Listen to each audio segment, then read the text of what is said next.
वमा अलैना इल्लल बलागुल मुबीन। अस्सलाम वालेकुम वरहमतुल्लाहि वबरकातुहू। सूरह अल-बकरा आयत 257 करेंगे आज हम। अऊज़ु बिल्लाहि मिनश शैतानिर रजीम, बिस्मिल्लाहिर रहमानिर रहीम।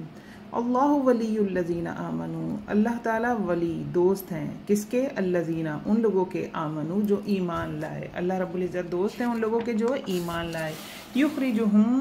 युखरिजुहुम मिनज़्ज़ुलुमाति इलन-नूर, वो निकालता है उनको। कौन निकालता है? अल्लाह रब्बुल इज़्ज़त निकालते हैं। किनको निकालते हैं? ईमान वालों को। कहाँ से निकालते हैं? मिनज़्ज़ुलुमात, अंधेरे में से। और किस तरफ ले जाते हैं? इलन-नूर, रोशनी की तरफ। ये इस आयत का एक जुमला, यहाँ तौ बना हुआ है छोटा सा, यानी एक जुमला हो गया।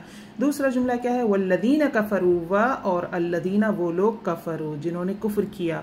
औलियाउहुमुत तागूत, औलिया दोस्त हैं, वली की जमा है ये।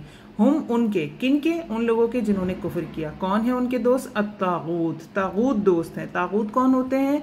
हर वो कुव्वत, हर वो सरकश कुव्वत जो क्या करे, जो अल्लाह की हुदूद से बाहर निकाल दे, अल्लाह की कायम करदा हुदूद से खुद बाहर निकल जाए या दूसरों को निकाल दे, वो क्या कहलाती है? तागूत।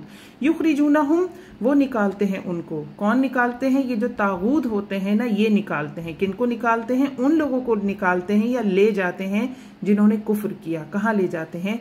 मिनन नूर, रोशनी से, हिदायत से, रहनुमाई से। किस तरफ ले जाते हैं? इला ज़ुलुमात, अंधेरों की तरफ। उलाइका अस्हाबुन नार, यही लोग हैं आग वाले। कौन से लोग हैं? तागूत। और कौन से लोग आग वाले हैं? वो जिन्होंने कुफ्र किया। हुम फीहा खालिदून, हम वो, फीहा उसमें, उसमें किसमें? आग में, खालिदून हमेशा रहेंगे। अब इसकी थोड़ी सी एक्सप्लेनेशन हम देख लेते हैं इस आयत की। अल्लाह वलियुल लज़ीना आमनू, अब वली कौन होता है? अल्लाह रब्बुल इज़्ज़त फरमा रहे हैं कि अल्लाह दोस्त है, वली है उन लोगों का जो ईमान लाए। अच्छा, वली कौन होता है? देखिए, वली अरबी ज़बान में बहुत तफसील तलब कलमा है। हम इसको, एक तो दोस्त के मीनिंग यहाँ हमें सामने ही नज़र आ रहे हैं कि अल्लाह रब्बुल इज़्ज़त यहाँ दोस्त का लफ्ज़ इस्तेमाल कर रहे हैं। इसके अलावा वली हम कह सकते हैं मददगार। वली कौन होता है? हिमायती होता है। वली कौन होता है? पुष्ट पना होता है। आप खड़े हैं, सामने आप हैं, काम सारा आप कम कर रहे हैं, लेकिन आप किसी और की वजह से कॉन्फिडेंस में हैं, वो पीछे कोई है जो पता है आपको सपोर्ट है उसकी हासिल, तो हम क्या कहते हैं कि वो वली है। इसकी बड़ी अच्छी मिसाल ये है ना कि अगर कोई, किसी बच्चे ने कोई टैबलो वगैरह करना हो और पेरेंट्स पहुंच जाएं तो बच्चों के कॉन्फिडेंस में इजाफा हो जाता है। वो बिल्कुल ऐसे ही जो ईमान वाले हैं, जब वो अल्लाह को सामने रखकर कोई नेक काम करते हैं ना, तो वो बड़ी से बड़ी बातिल कुव्वत से भी टकरा जाते हैं और उनमें कॉन्फिडेंस आ जाता है। ये हम इसके बाद जो अब आयत आएगी उसमें हम देखेंगे हज़रत इब्राहीम अलैहिस्सलाम ने जो मुकालमा किया, जो मुजादला किया नमरूद के साथ, उसके दरबार में, मतलब एक बादशाह वक्त के दरबार में खड़े होकर बात करना और उसके खिलाफ बात करना, ये आसान बात नहीं है। तो पीछे क्या थी? अल्लाह की मोहब्बत थी, अल्लाह का साथ था। तो बिल्कुल ऐसे ही है कि तो वली की एक मायने क्या होते हैं? वो जिसकी पुष्ट पनाही हासिल हो, फिर जिससे उम्मीद हो कि मुश्किल में काम आएगा। ये भी बड़ी अच्छी इसकी एक एक्सप्लेनेशन दी जाती है कि वली कौन होता है? जिससे आपको उम्मीद हो कि मुश्किल में काम आ जाएगा। अच्छा, अब ऐसा शख्स जो आपकी खुशियों में भी शरीक हो और आपके गम में भी शरीक हो, उसे भी वली कहते हैं। ये सब वली की डेफिनेशन है। तो इस लफ्ज़ के मायने बहुत वसी हैं। तो अल्लाह रब्बुल इज़्ज़त फरमाते हैं कि अल्लाह वलियुल लज़ीना आमनू, अल्लाह फिर दोस्त हो जाता है उन लोगों का जो ईमान ले आते हैं। अब ईमान ले आना क्या सिर्फ कलमा पढ़ लेने से दोस्त हो गए? एक तो देखिए, ये सूरा अल-बकरा मदनी सूरा है, ये उस सिनेरियो में तो बात हो ही रही है कि सिर्फ ईमान ले आना और कलमा पढ़ लेना, क्योंकि उस वक्त सिर्फ ला इलाहा इल्लल्लाह कहने की ही कीमत ये थी कि आप मुश्किलात में घिर गए। और मक्की दौर में तो ये हाल था कि ला इलाहा इल्लल्लाह जिसने कह दिया तो समझो उस पर मुसीबतों के पहाड़ टूट पड़ने। हमारे लिए कितना आसान है, हमारे लिए ला इलाहा इल्लल्लाह कहना कितना आसान है। और आप ये देखिए कि फ़िरौन के ज़माने में ये था कि जो ला इलाहा इल्लल्लाह कहता, जो तौहीद पे आता है, क्योंकि फ़िरौन अपने आप को रब कहता था, तो वहाँ ला इलाहा इल्लल्लाह कहने का मतलब ये था सारी उम्र अब तुमने कैद में रहना है। वो उस बंदे को पकड़ता था और सीधा कैद में डाल दिया करता था। अब इतना जाबिर और जालिम जो बादशाह हो, अल्लाह जाने उसके कैद खाने कैसे होंगे। उसके कैद खाने हमारी जेलों की तरह तो नहीं होंगे, अल्लाह ही जानता है कि उसके कैद खाने कैसे होंगे। तो हमारे लिए ला इलाहा इल्लल्लाह कहना कितना आसान है। तो असल में अल्लाह वली है उन लोगों का जो ईमान लाए, ला इलाहा इल्लल्लाह कहा जिन्होंने, और प्लस ये कि ईमान को साबित भी करें। ऐसा नहीं कि हम गुनाह पे गुनाह किए जाएं और हम कहें अल्लाह हमारा दोस्त है, ये कैसे मुमकिन है? कुरान में आता है ना कि ए लोगो जो ईमान लाए हो, ईमान लाओ अल्लाह पर और उसके रसूल पर, यानी शऊरी ईमान, प्रैक्टिकल ईमान, ज़बान वाला ईमान नहीं। इकरार बिल लिसान तो है, अल्हम्दुलिल्लाह ये बहुत बड़ी नेमत है जो हमें दी गई है। लेकिन एक अमल से जो होता है ना, इकरार करना कि हाँ हम मुसलमान हैं, हमारे काम मुसलमानों वाले हैं, हमारा तर्ज मुसलमानों वाला है, वो ईमान भी मुराद है इससे। गुनाह करते हुए कोई गुनाहगार ये कहेगा अल्लाह मेरा दोस्त है, लेकिन जब कोई किसी के लिए कुर्बानी देगा और अपना वक्त, अपनी सलाहियत, अपना खून बहाएगा अल्लाह की राह में, तो फिर अगर वो कहेगा कि अल्लाह मेरा वली है, तो फिर कुछ समझ आएगी ना बात। तो ये थोड़ा सा समझने वाली चीज़ है। तो अच्छा, एक चीज़ और मैं बताती चलूँ साथ के, कुरान में हमें ये भी मिलता है कि जो अल्लाह के वली होंगे ना, तो ला खौफुन अलैहिम वला हुम यहज़नून, उन्हें कोई खौफ नहीं होगा, उन्हें कोई गम नहीं होगा। और वो यहज़नून, हुज़्न भी गम को कहते हैं, वो गमगीन नहीं होंगे। असल में इस आयत की बहुत तवील एक्सप्लेनेशन है। समझने वाली छोटी सी एक बात यही समझाना चाहूँगी कि एक खौफ और गम दुनिया का होता है, एक गम आखिरत का होता है। तो वो जो अल्लाह जिनके दोस्त बन जाता है ना, जो अल्लाह के दोस्त बन जाते हैं, तो फिर वो इन गमों से आज़ाद हो जाते हैं। क्योंकि सिंपल सी बात है, दुनिया में गम आते हैं तो हम ये सोचते हैं कि अल्लाह रब्बुल इज़्ज़त हमें अजर देंगे इसका। फिर आखिरत का खौफ भी एक थोड़ा कम हो जाता है। एक तो ये है ना कि उम्मीद और खौफ के दरमियान वाली कंडीशन हो जाती है, तो आखिरत का खौफ भी दिलों से निकलता है, क्योंकि अल्लाह रब्बुल इज़्ज़त फिर हमें तसल्लियाँ देते हैं। फिर जिस ऐसे शख्स की जिसकी रूह कब्ज़ होती है, उसे रूह कब्ज़ होते वक्त फरिश्ते तसल्लियाँ दे रहे होते हैं। फिर जब वो कब्र से उठता है तो उस वक्त फिर उस फरिश्ते उसको लेने आते हैं और बड़े अच्छे VIP प्रोटोकॉल के साथ उसको लेकर जाते हैं।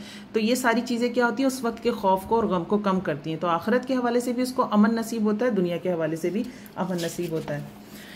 अब अल्लाह रब्बुल इज़्ज़त क्या करते हैं, युखरिजुहुम मिनज़्ज़ुलुमाति इलन नूर, निकालते हैं ऐसे लोगों को। कहाँ से निकालते हैं? देखिए, एक तो कुफ्र का अंधेरा है, एक जुल्म का अंधेरा है, एक गुनाहों का अंधेरा है। उस वक्त के हवाले से कुफ्र ले लें, और आज जो कि हम मुसलमान हैं, अगर हम अपने हवाले से देख लें तो गुनाहों का अंधेरा है। तो जब हम अल्लाह पर तवक्कल करते हैं ना, और अल्लाह से ताल्लुक़ इस्तिवार करते हैं, अल्लाह से कुर्बत बनाते हैं। जैसे कुर्बत का क्या तरीका है? इबादत की कसरत, नवाफिल की कसरत।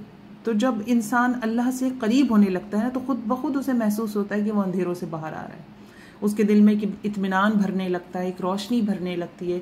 वो हर वक्त मुतमईन रहता है, वो परेशानियों में भी मुतमईन रहता है, उसका तवक्कल होता है, वो पैनिक का शिकार नहीं होता, वो गुस्से में आकर, किसी वजह से गुस्से में आकर चीखता चिल्लाता नहीं है। ये सब क्या है? दिल के सुकून है। तो अल्लाह रब्बुल इज़्ज़त पर जब इंसान तवक्कल करके उससे दोस्ती करता है ना, तो अल्लाह रब्बुल इज़्ज़त उसे अंधेरों में से रोशनी की तरफ ले आते हैं। वल्लज़ीना कफ़रू, और वो लोग जिन्होंने कुफ्र किया। उस वक्त के हिसाब से जब कुरान नाजिल हुआ, वो लोग थे जो शिर्क करते थे। आज भी जो मुशरिकीन है वो, और हमारे हिसाब से जो कि हम मुसलमान हैं, कलमा गोए, अगर हम गुनाहों की कसरत करते हैं, उस पर तौबा नहीं करते, पलटते नहीं वापस अल्लाह की तरफ, तो ये भी कुफ्र है ना। अभी हमने पिछली आयत में ही पढ़ा था कि कुफ्र क्या होता है। कुफ्र ये होता है ना कि अल्लाह की राह में अपनी जान ना लगाना, अल्लाह के कलमे की सरबुलंदी के लिए मेहनत ना करना, मुशक्क़त ना करना, कोशिशें ना करना, सिर्फ अपनी ज़ात की हद तक जीना, सेल्फिश होकर जीना, ये सब भी कुफ्र ही था ना एक तरह का। तो कुफ्र की कुरान में मुख्तलिफ डेफिनेशंस मिलती हैं। तो यहाँ पे क्या बात हो रही है कि वल्लज़ीना कफ़रू, वो काफिर भी मुराद है, और हम जो गुनाह करके कुफ्र कर रहे हैं, वो लोग क्या करते हैं, उनके दोस्त बन जाते हैं तागूत। तागूत जैसे हमने पिछली आयत में देखा था, क्या है वो? सरकश कुव्वतें हैं जो अल्लाह की हदों से इंसान को बाहर ले जाती है। शैतान इसमें सबसे ऊपर है डेफिनेटली। इसके अलावा और क्या है जो हमारे अपने अंदर की कुव्वतें हैं? हमारा नफ्स भी हो सकता है, हमारा माल भी हो सकता है, औलाद की मोहब्बत भी हो सकती है, गैरुल्लाह की तो कोई भी मोहब्बत, चाहे वो अपनी नफ्स से हो, औलाद से हो, माल से हो, किसी से भी हो, ये सब तागूत हो सकते हैं। असल में होता यह है कि अल्लाह ने लिमिट्स बनाई हैं, हम उन लिमिट से बाहर जाते हैं। मिसाल के तौर पर 5 नमाजें हैं, फ़र्ज़ हैं, जिनका हिसाब होगा। ये हमारी लिमिट्स है कि 5 तो हमने पढ़नी है। अब सुबह के वक्त बिस्तर छोड़ने का दिल नहीं कर रहा, उस वक्त मेरा नफ्स मेरे लिए तागूत है। मौज़न की आवाज़ आ रही है और मेरा अंदर एक ज़मीर कह रहा है, जो रूह की पुकार होती है कि भाई उठ जाओ, बिस्तर छोड़ दो। और अब नफ्स कह रहा है नहीं, बिस्तर बहुत गर्म है, मज़ा आ रहा है सोने में। सर्दी हो तो आपको क्या होता है, बिस्तर गर्म होता है, आप ज़रा सा ब्लैंकेट भी हटाते हैं तो आपको एक ठंड सी महसूस होती है। तो नफ्स कह रहा है नहीं, ये तो नरम गरम बिस्तर छोड़कर कहाँ जा रहे हैं, और यहीं पे बस ठीक है, अभी उठते हैं, अभी उठते हैं, अभी उठते हैं। उस वक्त हमारा नफ्स हमारे लिए तागूत बन गया। तो जो भी गुनाह किए जाते हैं उस वक्त बेसिकली हमारी जो ख्वाहिशात होती हैं, जो हमारी नफसानी ख्वाहिशात होती हैं, वो हमारे लिए तागूत बनी होती हैं। तो जब इंसान गुनाहों की कसरत करता है और अल्लाह की तरफ पलटता नहीं है, गुनाह तो होते हैं इंसान से, यकीनन गुनाह होंगे इंसान से, ऐसा नहीं गुनाह नहीं होंगे, लेकिन जब अल्लाह की तरफ पलटता नहीं और कोशिश छोड़ देता है, गुनाह पर जम जाता है, तो फिर क्या होता है, शैतान उसका पक्का दोस्त बन जाता है। यानी उसकी बुरी आदतें उसकी पक्की फ्रेंड बन जाती हैं, फिर वो उसको छोड़ती नहीं। और वो क्या करती हैं, युखरिजूनहुम, वो निकाल ले जाती हैं उसको नूर से अंधेरों की तरफ। अब अगर ईमान की बात हो रही है तो कौन सा नूर मुराद हो गया कि हिदायत का नूर था, कलमा तैयबा का नूर था, तौहीद का नूर था जिसमें वो थे, क्योंकि हर इंसान दीन फितरत पर ही पैदा होता है, हर बच्चा दीन फितरत पे पैदा होता है, हर बच्चा उस दीन पे पैदा होता है जिसमें उसके लिए एक ही रब होता है।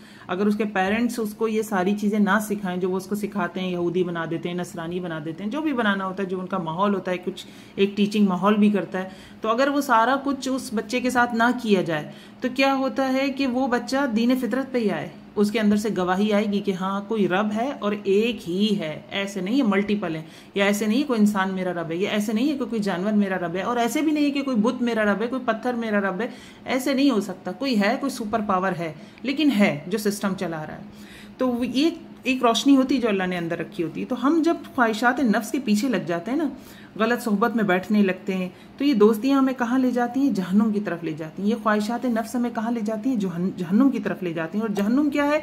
सबसे बड़ा अंधेरा, सबसे बड़ा अंधेरा।